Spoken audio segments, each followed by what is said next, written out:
Hello indie game fans, despite a quieter month of releases in December, the busyness of Game of the Year season means that games do usually get overlooked, even more so if they are smaller titles, so here are some that I think are worth a play, with a number of them in genres that I don't usually cover. Let's begin with Beacon, a sci-fi action roguelite that released out of early access after many years, never seeming to get the traction that it needed to truly thrive. Mutation detected. I think that this looks fantastic, with an amazing assortment of sci-fi enemies to battle against, where it does have an interesting way of explaining the roguelite loop.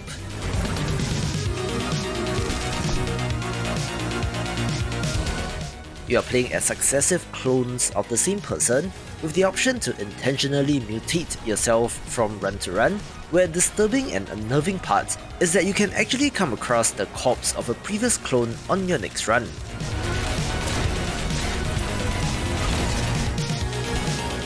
For whatever reason, people have not picked up on this, which is a shame since it is pretty good, so if you love the genre, do check this out.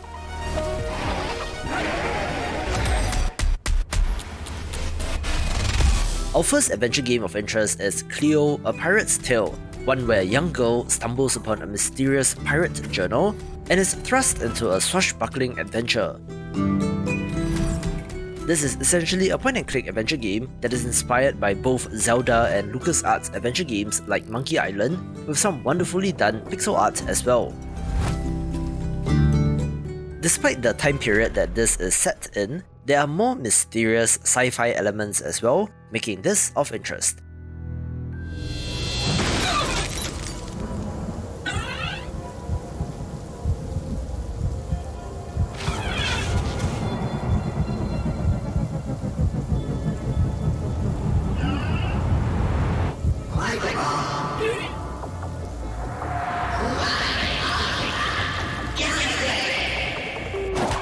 The definition of a hidden gem is Brutal Orchestra, a roguelite RPG that is set in Purgatory, where you make a pact with a demon and try to escape.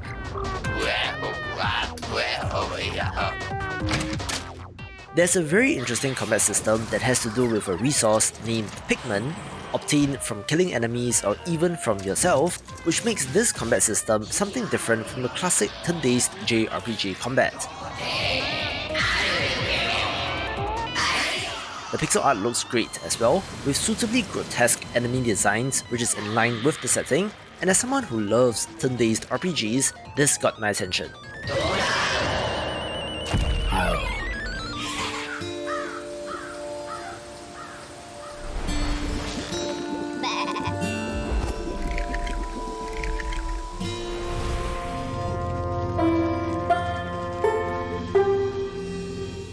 Our next adventure game looks quite pretty, but does have a darker theme, since in Wytchwood, you play as the witch in the woods, having to collect ingredients and create spells in order to pass judgment on the local townspeople.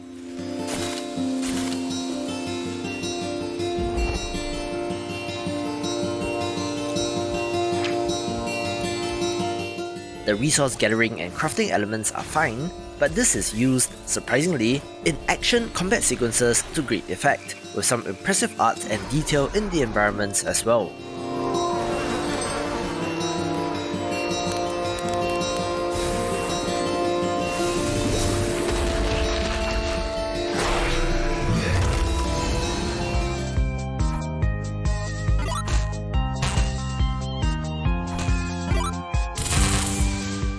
We don't get many traditional turn-based roguelikes these days, so of course, I have to give a very special mention to Rogue Fable III.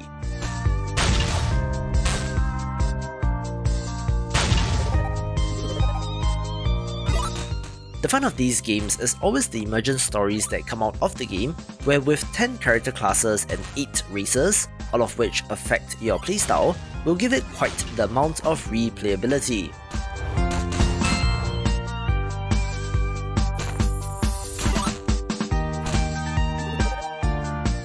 Lovely pixel art look as well, making this a no-brainer pick.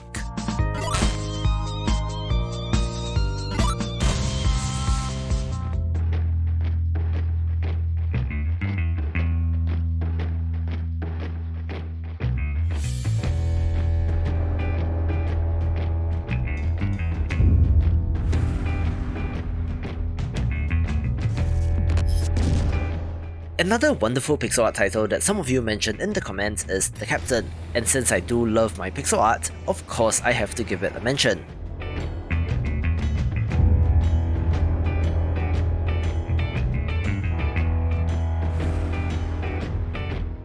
However, this is quite an interesting adventure game that has you rushing back to your home planet with precious cargo, but you might just make a detour or two along the way.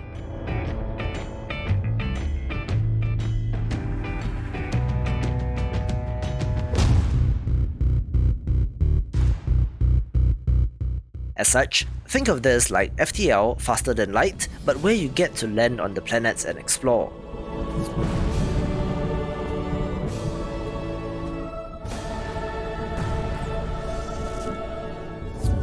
People have been comparing this to the adventures that the crew get up to on Star Trek, making this for fans of the genre.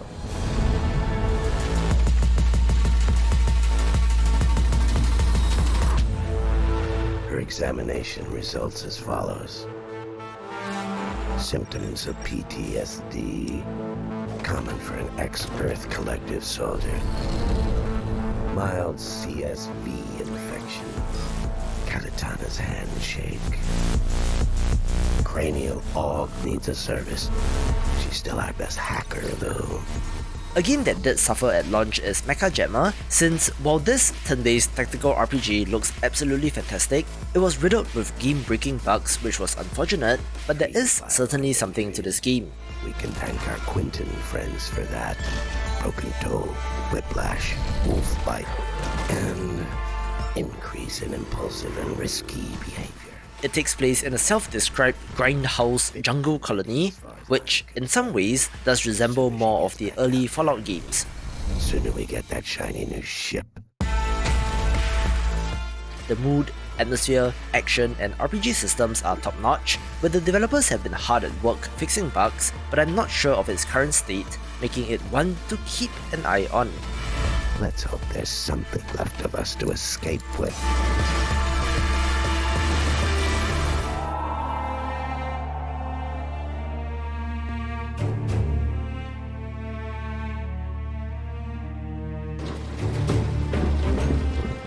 Perhaps not so much of a hidden gem is Sands of Salza, one that is fairly popular, but in the grand scheme of things, might still be something that you missed.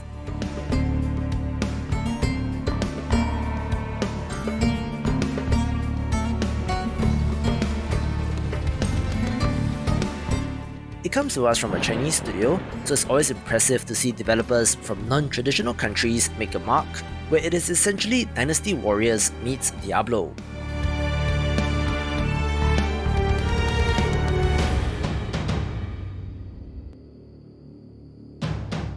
While you do control a single character, you can direct and lead troops into battle, which is a very different style of game than anything you would see from a Western developer.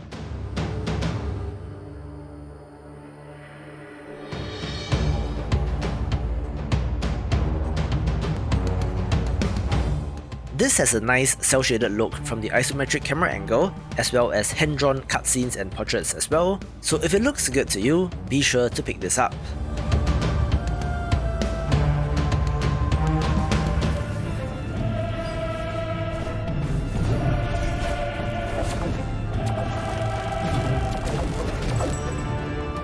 I mentioned Eterna Noctis in my video recapping the Metroidvanias of the year, where I said that I would give my detailed thoughts soon, so here it is.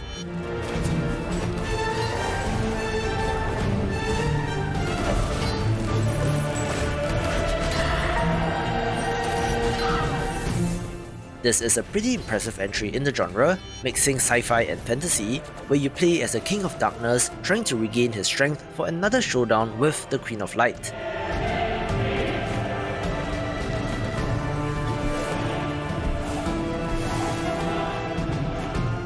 It was a Kickstarter success story and underwent quite a dramatic change during development, for the better in my opinion, where some of the bosses like the Phoenix look very good indeed.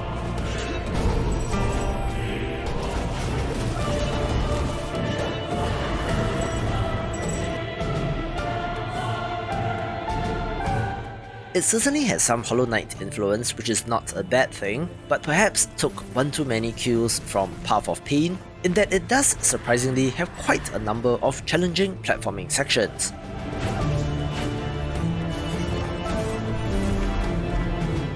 Controls do take a little while to get used to as well, but all in all, a solid entry in the genre that unfortunately was relegated to hidden gem status, likely due to the December release.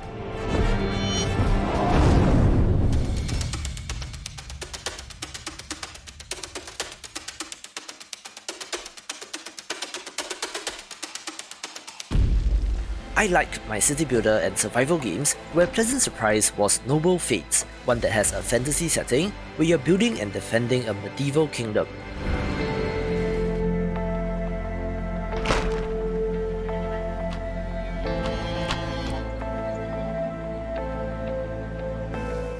The simulation aspects of this are pretty impressive, where diplomacy with neighbouring kingdoms is essential, which is combined with an excellent crafting and management system.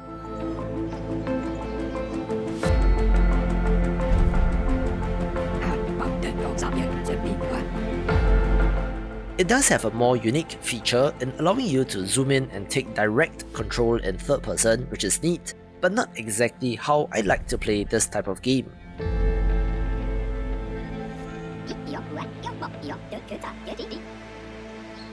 There have been some teething issues, but the developers worked very quickly and have fixed most of the concerns, so it will now be another colony sim in early access that the developer will continue to work on, but based on what I have seen in the month or so since launch, I have a good feeling that this will turn out well, taking the #1 spot. For more of the best of 2021, watch these videos and I will see you after the jump.